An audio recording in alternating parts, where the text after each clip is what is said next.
اللہ الرحمن الرحیم۔ اگر کسی ملک میں مسلمانوں کی تعداد کم ہے اور گوشت کے پیکٹ پر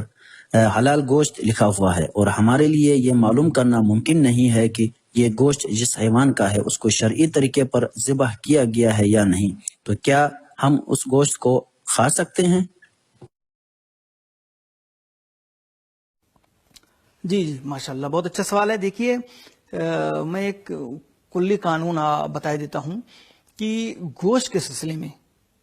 یا تو آپ یعنی مسلمان سے خریدیں، اگر مسلمان سے خرید رہے ہیں تو پوچھنے کی ضرورت نہیں ہے، لیکن اگر پیکٹ پہ فقط لکھا ہوا ہے کہ حلال گوشت ہے تو صرف پیکٹ پہ لکھنے سے حلال گوشت ہے حلال نہیں ہو جائے گا۔ یہ جب تک آپ کو اس بات کا علم نہ حاصل ہو جائے یا اطمینان نہ حاصل ہو جائے کہ اس گوشت کو، اس جانور کو شرعی طریقے سے ذبح کیا گیا ہے، اگر آپ کو اس بات کا علم ہو جائے کہ یہ واقعی شرعی طریقے سے ذبح کیا گیا ہے تو اس پیکٹ کو آپ خرید سکتے ہیں، جائز ہے، آپ کے لیے حلال ہے۔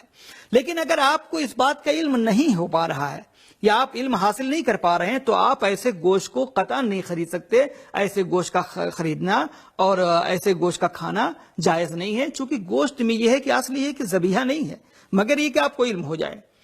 اب رہا مسئلہ، اگر آپ کسی مسلمان ملک،